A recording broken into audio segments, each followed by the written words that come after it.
रहे हैं भारतीय न्यूज़ 24। आज हमारे साथ हैं एक ऐसी शख्सियत, एक ऐसा करैक्टर, एक ऐसा नाम जो कि नेता हैं और समाजसेवी भी हैं। दोनों बात इसलिए कह रहा हूँ कि आज के नेता और समाजसेवी में बहुत सारे अंतर आ गए हैं, लेकिन यहाँ एक समानता है। नेता के साथ साथ ये समाजसेवी हैं। एक ऐसा नाम आगरा के लिए बड़ा चिर परिचित नाम रहा है, हालांकि कोई परिचय के वो मोहताज नहीं है, फिर मैं परिचय देता हूँ। कपिल वाजपेयी जी, इन्होंने सदैव धरातली संघर्ष किया है। जनमानस की कोई भी आवाज़ हो, किसी तरह की हो, वो हमेशा उनके सुख दुख में साथ खड़े रहते हैं। एक ऐसा ही दौर इस समय है कि कोरोना जैसी वैश्विक महामारी से आज हर व्यक्ति टूटा पड़ा है। उस टूटन में, उस दर्द में जो कंपनियों की मनमानी चल रही है, चाहे वो बिजली विभाग की कंपनियां हों या कॉलेज को लेकर के बात की जाए या बैंकों की ईएमआई को लेकर के बात की जाए, हर व्यक्ति इससे त्रस्त है, परेशान है। तो उसी टाइप की कुछ एक मुहिम इन्होंने छेड़ी हुई है कि आम आदमी को कैसे सहूलियत दिलवाई जाए और कैसे उनकी मदद की जाए। हम उनसे मुखातिब होते हैं। वाजपेयी जी, आपका बहुत बहुत स्वागत है। नमस्कार। जिस तरह हम आपको देख पा रहे हैं कि आप बिजली को लेकर के जो लोगों के बिल हैं उनको लेकर कुछ संघर्ष कर रहे हैं, तो किस तरह की आपका प्रयास है? पिछले दिनों लॉकडाउन का एक पीरियड हम सब लोगों ने देखा। इस लॉकडाउन के पीरियड में मेरा कहना यह है कि गवर्नमेंट ने 2-3 कामों को प्रमुख रूप से करना था। एक सबसे पहला काम, गवर्नमेंट ने जिस तरह से कंपनियों को बचाने के लिए, खास करके विद्युत कंपनियों को बचाने के लिए एक बड़ा और महत्वपूर्ण काम करा। इस देश में 90,000 करोड़ रुपए इन कंपनियों को बचाने के लिए दिए।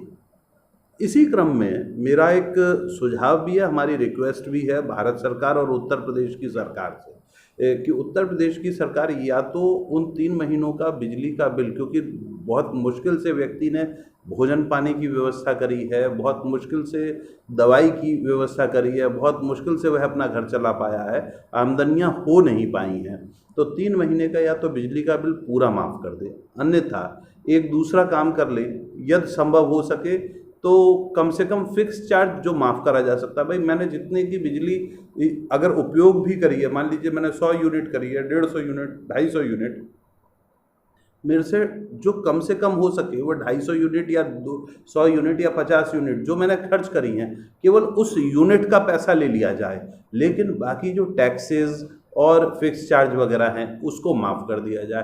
तो बिल सरकार, कंपनी का भी घाटा नहीं होगा और सरकार अगर चाहेगी तो यह काम, हाँ बस इतना ज़रूर है, कंपनी का मुनाफा नहीं होगा। यहाँ कंपनी का मुनाफा भी हो रहा है कंपनी को बचाने के लिए, लोगों के टैक्स में से दिए हुए पैसे 90,000 करोड़ भी दे दिए और कंपनी हमसे भी पूरा वसूली कर रही है, और 3 महीने का बिल हमको एक साथ भरना है। अगर इस बार हम नहीं भर पाए तो हम पे फिर ब्याज लग के अगले महीने आ जाएगा या हमारी बिजली कट जाएगी। इस प्रकार की एक तरह का माहौल हो गया दादागिरी का। हमने रिक्वेस्ट करी है, हमने यहाँ 2 तरीके से एक अभियान चलाया है। हमने सोशल मीडिया के माध्यम से, मीडिया के मित्रों के माध्यम से, आप सब के माध्यम से ये एक बड़ा अभियान हम चला रहे हैं। हम व्यक्ति के घर पे जा रहे हैं, वर्तमान में जो सरकार है उससे निवेदन कर रहे हैं कि वह सरकार हमारी बात को सुने, यहाँ के विधायक और यहाँ के सांसद हमारी बात को सुने और सरकार तक हमारी बात को पहुँचाने में प्रमुख हमारे सहयोगी बने। सारे लोग अपने घर के बाहर एक टी बना रहे हैं। टी मतलब जो टी साधारण तौर पर दिखने में है वो टोरेंट का टी है, वो दक्षिणांचल के लिए भी टी है, वह 3 महीने का प्रतीक है, 3 मंथ्स का प्रतीक है टी।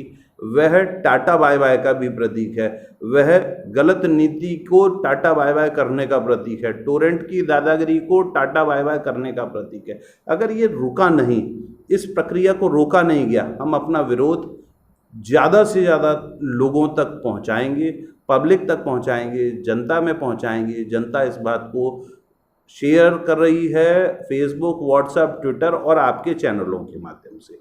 ये जन आंदोलन है। इस जन आंदोलन को, जनमानस की आवाज़ को, कि जनता की आवाज़, उनकी पीड़ा, उनका कष्ट हमारे नुमाइंदे, चुने हुए नुमाइंदों को सुनना और समझना चाहिए। कोई एक रास्ता, केवल अपने ही मुनाफे की बात करते रहें, पब्लिक की बात ना करें, उनका दर्द ना समझें, ये नहीं चलेगा। इस आंदोलन को हम लोग इस वक्त वर्तमान में चला रहे हैं। और आपसे ये पूछनी है कि जिस तरह ये दैवीय आपदा मानी जाए, प्राकृतिक आपदा मानी जाए, और जब कोई प्राकृतिक आपदा और दैवीय आपदा होती है तो उसमें सरकार का एक अपना हस्तक्षेप होता है। जिस तरह कोविड-19 का जो टेस्ट बताया गया है बड़ा महंगा 4,500 रुपये का टेस्ट है, तो क्या ये आम आदमी जो एक रिक्शा चालक तक का जो व्यक्ति है या झोंपड़ी पट्टी में रहने वाला जो व्यक्ति है, क्या उसके लिए टेस्ट कराना संभव होगा? ये बड़ी अजीब सी बात है। मैंने पिछले दिनों कुछ आंकड़े इकट्ठे करे थे, मैं उन आंकड़ों के आधार पे बता सकता हूँ। श्रीलंका हमसे बहुत गरीब और साधारण सा देश है, बहुत छोटे से क्षेत्रफल का देश है।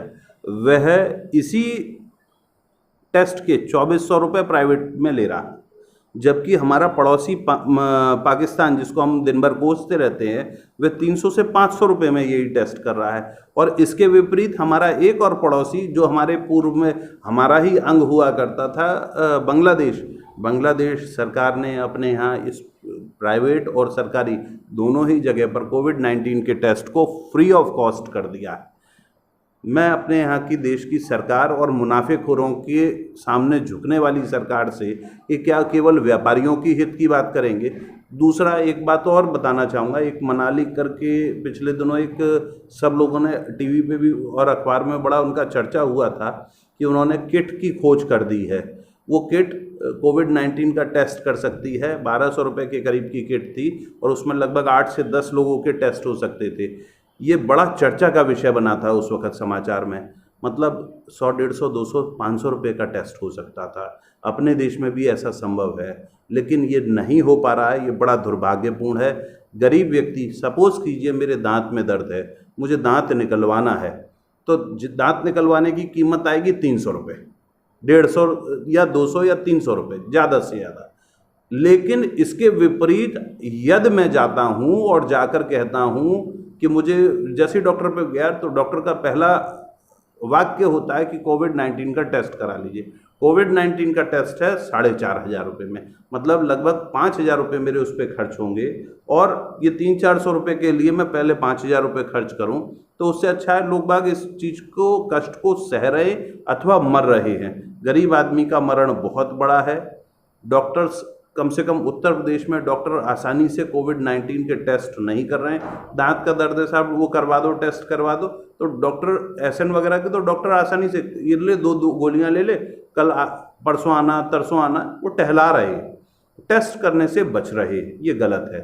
और अगर इस प्रकार के टेस्ट तुरंत सस्ते नहीं होते हैं, भारत जैसे देश में ये बहुत महंगा है, जहाँ 23-24 करोड़ लोग मजदूरी, दैनिक मजदूरी करके अपना पेट चला रहे हैं, वहाँ बहुत स्थिति भयावह है।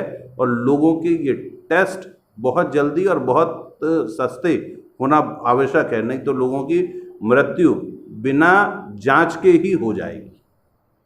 ये बहुत बड़ी बात थी और समझने सोचने की बात है, विचार करने की बात है, मनन करने की बात है कि एक दांत निकालने की कीमत 200-300 रुपये होती है, लेकिन उसके साथ एक शर्त होती है अब डॉक्टरों की कि कोरोना का टेस्ट कराना है, जो कि 4,500 का। कुल मिलाकर बात कही जाए कि एक दांत करीब 5,000 रुपये में निकलेगा आपका।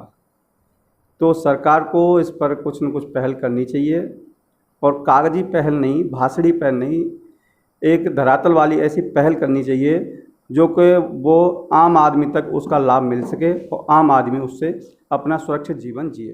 भारतीय न्यूज़ से जुड़े रहिए।